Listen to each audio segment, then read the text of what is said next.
everybody. It is Thursday. I am so excited to be here with you today.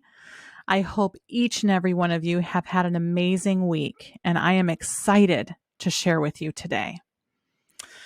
So today, let's just kind of review a little bit. We've talked a lot about how to shift and how to grow and how to heal. And we talked about affirmations and some meditation and miracles and prayer and faith and breathing and visualization. And so a really big piece of how I have been able to heal, and something that for me is like the most scary but most healing part of my journey, is connecting with other humans on this earth.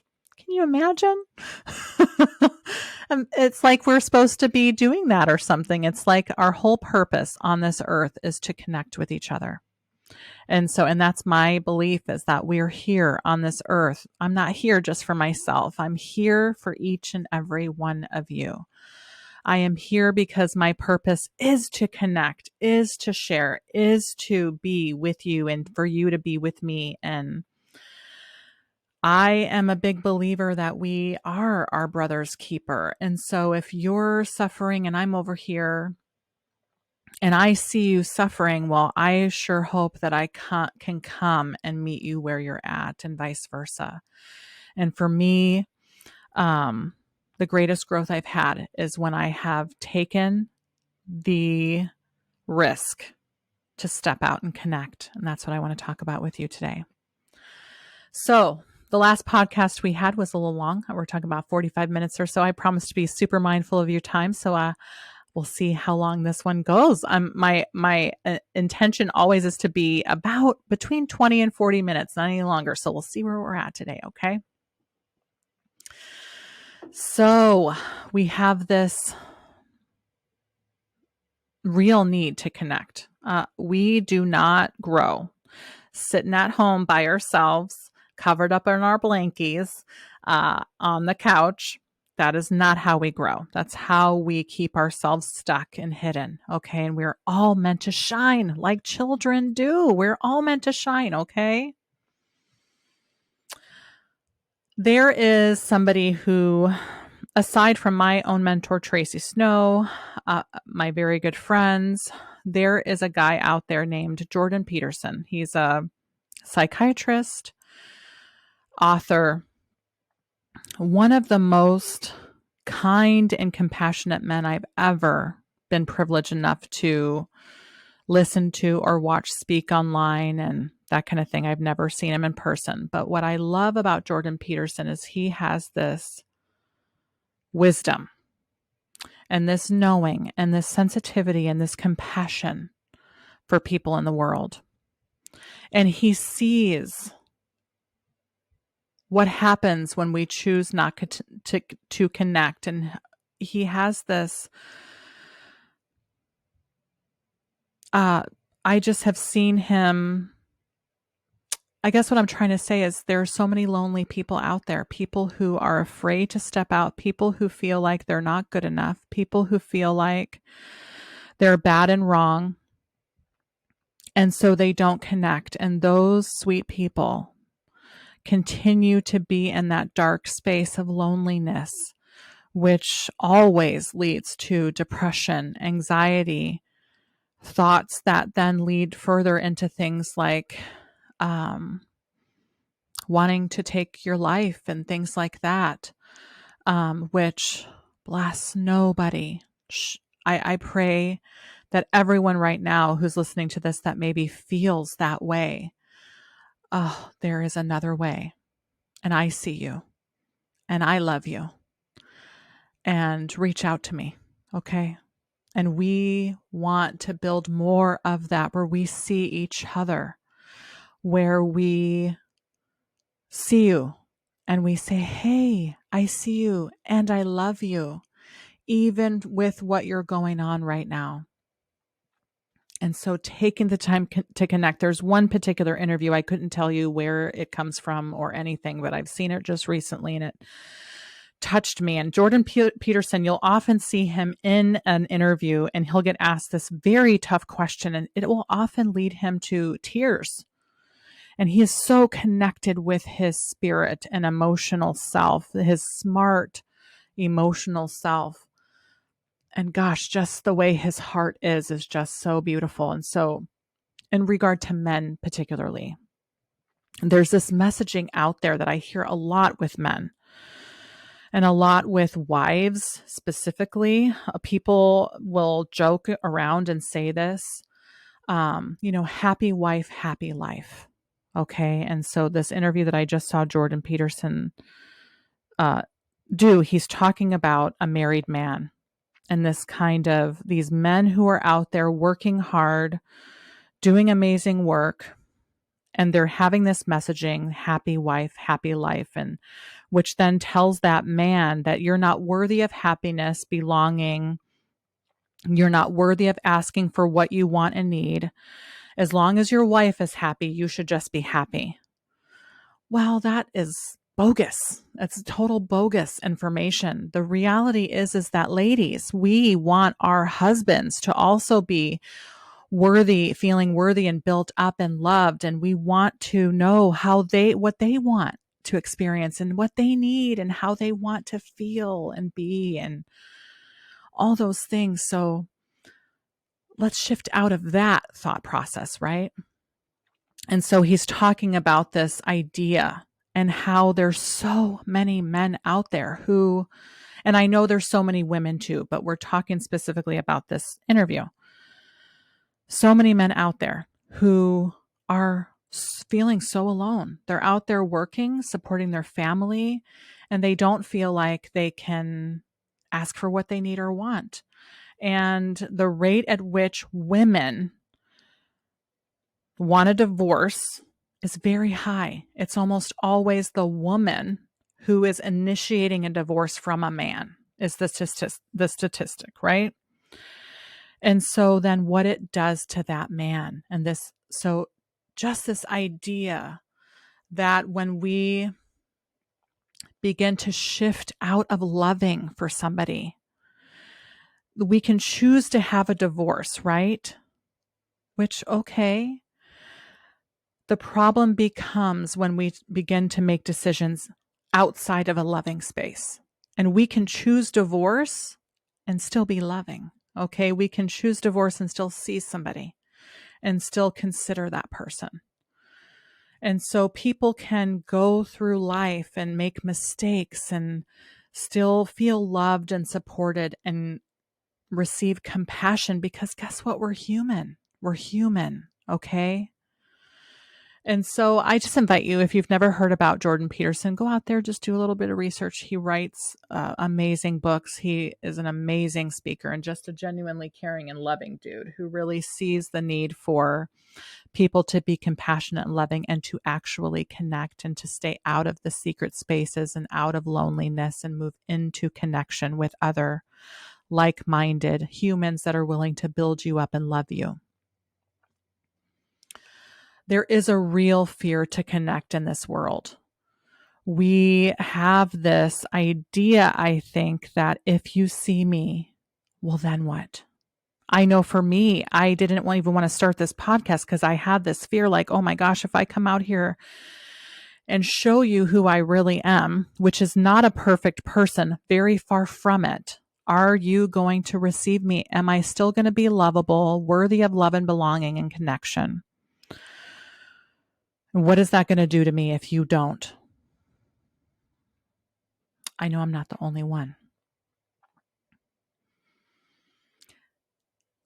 So choosing to step out and connect, because that's all we really all crave to be and do anyway, is to connect with each other. The Bible says when two or more are gathered, then God's in the midst of that. And so that tells me that God wants us to be hanging out with each other. We need each other. We need each other. We need to sharpen each other.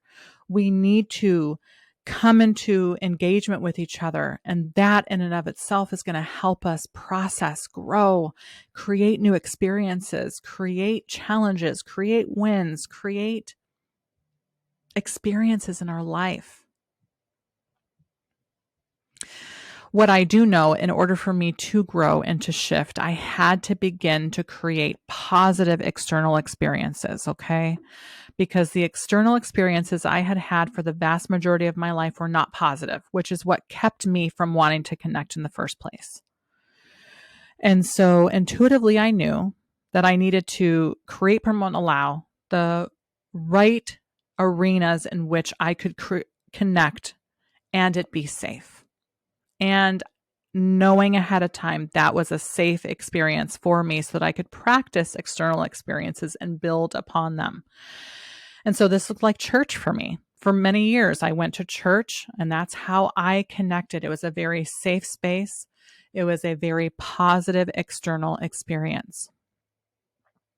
The moment I began it, there was a time where it got a little shaky for me, and I can remember stopping going to church because the experiences I was having were not positive.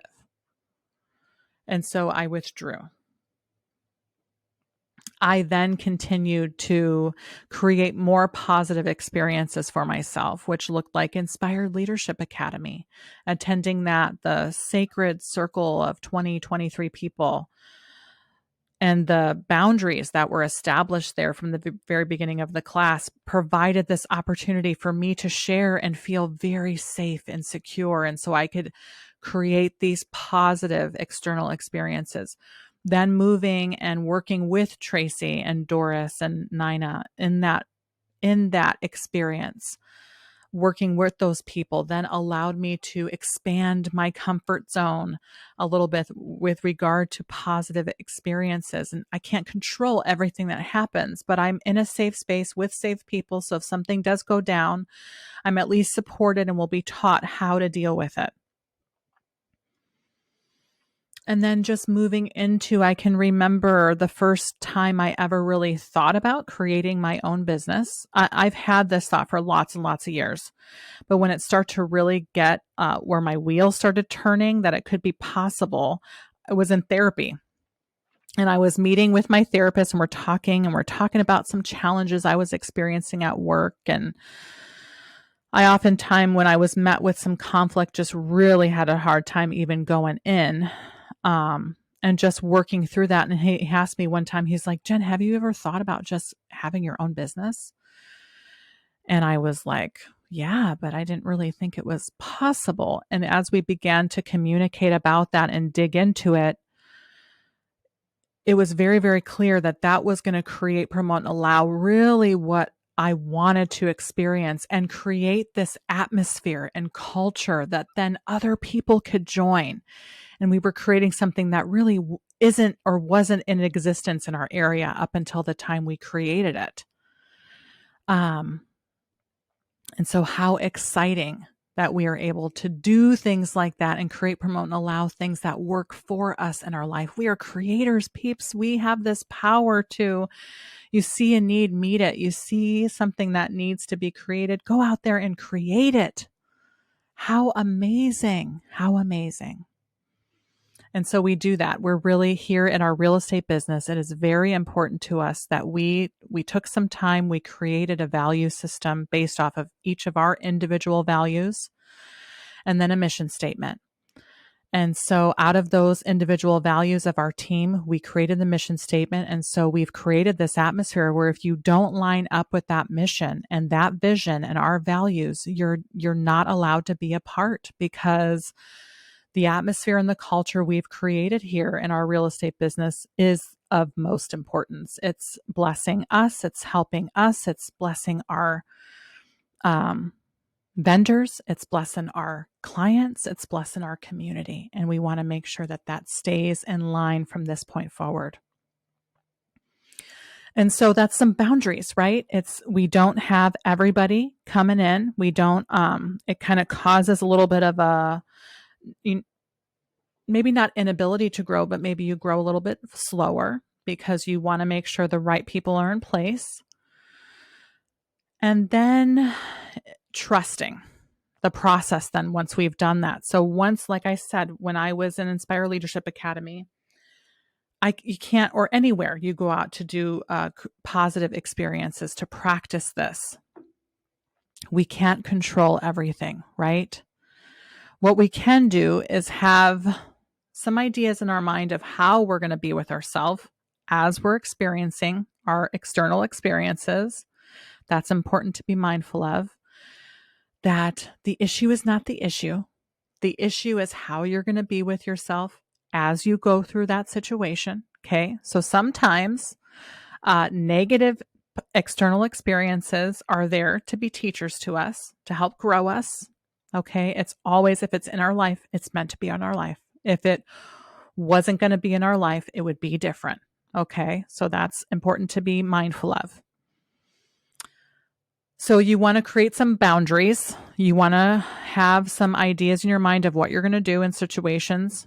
You want to really create, promote, and allow, and get very, very clear about what it is you want to experience. One of the things I had to really practice was I would be so afraid that is all I would focus on, is the fear of the external experience. So then I would experience more situations that would cause more fear. And so I needed to get very clear, like, I'm going out, I'm going to go do this. And I want to feel confident and sure and safe and present and calm and confident. And I want to feel, and get very, very clear about what it is I want to experience and feel, and focus on those things, focusing on them. Then I want to be open. Okay. So then I'm going to go into the external experience and I want to be open. I don't want to be closed and like worrying about who's going to do what, when, and when is the shoe going to drop, and who's safe and who's not safe, and who can I trust and who can't I trust. Then your job is to go out there and just be open. Be open, trusting that you have already set the stage. You are a powerful creator. You have set out what you want to experience. Okay, here we are. I'm going to be open. I'm going to be open. The moment we begin to feel closed, because you'll experience this, you'll have to practice, because you'll want to close and you will start to close. That's just the reality of when we're starting anything new. You're going to go back into your habit, back into that neural pathway like we just talked about in the last podcast, that deeply grooved neural pathway that you have built up until this point, right? So we want to be open to experiencing something new. So when we close, we're just going to breathe and we're going to stay open. We're going to open back up. We're going to feel closing. We're going to open back up. Then we're going to trust. Okay. Then we're going to trust ourselves. We're going to trust other people. We're going to trust the process. We're going to trust the world. We're going to trust everything moving forward. Because what we think about grows, what we focus on grows, the experiences we hold in our mind. Remember, visualization, creating a bunch of thoughts up ahead of time, you're just visualizing. So if you don't want to experience something negative, visualize and trust something positive is going to happen. Something beautiful is going to happen. If we're going to what if, why not what if all the beautiful positive things that could possibly happen in the world and on earth and with us? Why not? So, my friends, take some time, build connection. First with yourself. Learn to connect with yourself. Do things like your affirmations, like your meditation, like your deep breathing. Okay? Then move and begin to create, promote, and allow positive external experiences elsewhere. Move through those. First, creating your boundaries, working on those expectations in our minds, moving through the world, being open, and trusting the process. Okay? Oh, beautiful friends. Thank you so much for taking the time to listen. Here we are. Look at that, right below 20 minutes. Oh my goodness. Wow. So be ready for next week. Next week, we're going to be talking about forgiveness and unconditional love. Be ready. Until next time, my friends, I hope you have an amazingly blessed week.